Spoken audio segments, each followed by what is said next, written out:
শহীদ ক্ষুদিরাম বসুর ১১৬তম প্রয়াণ দিবস পালন করল ভারতীয় ছাত্র ফেডারেশন। সাংবাদিকদের মুখোমুখি হয়ে ভারতীয় ছাত্র ফেডারেশনের রাজ্য সম্পাদক সন্দীপন দেব জানায়, পরাধীনতা থেকে দেশকে মুক্তি করতে ক্ষুদিরামের মতো অসংখ্য বিপ্লবীরা স্বাধীনতার সংগ্রামে ঝাঁপিয়ে পড়েছিলেন। ভারতবর্ষের স্বাধীনতা আন্দোলনের ইতিহাসে ক্ষুদিরাম বসু হচ্ছেন কনিষ্ঠতম বিপ্লব শহীদ, যিনি দেশের মানুষের সামনে একটা সুন্দর ভারতবর্ষ গড়ার স্বপ্ন নিয়ে নিজের প্রাণ বিসর্জন দিতে দ্বিধাবোধ করেননি।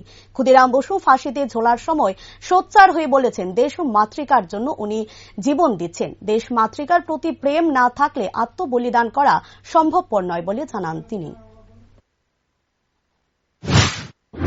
আজকের দিনটি কিভাবে পালন করা হচ্ছে? আমরা ভারতের ছাত্র ফেডারেশন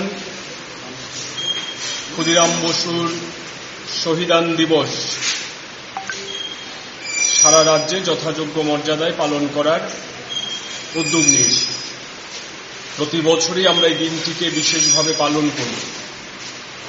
ব্রিটিশ শাসনাধীন ভারতবর্ষে এই দেশমাতৃকাকে স্বাধীনতার আলো দেখানোর জন্য, পরাধীনতার গ্লানি থেকে মুক্ত করতে ক্ষুদিরামের মতো অসংখ্য বিপ্লবীরা স্বাধীনতার সংগ্রামে ঝাঁপিয়ে পড়েছিলেন। ভারতবর্ষের স্বাধীনতা আন্দোলনের ইতিহাসে ক্ষুদিরাম বসু হচ্ছেন কনিষ্ঠতম বিপ্লবী শহীদ, যিনি এই দেশের মানুষের সামনে একটা সুন্দর ভারতবর্ষ গড়ার স্বপ্ন নিয়ে নিজের প্রাণ বিসর্জন দিতে দ্বিধাবোধ করেননি।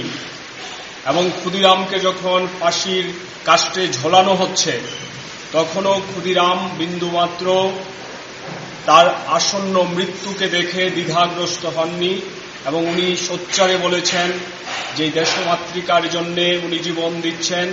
এবং ওনার এই ভয়মুক্ত যে আত্মবলিদান, দেশমাতৃকার প্রতি যদি প্রেম না থাকতো, সে আত্মবলিদান করা সম্ভব ছিল না।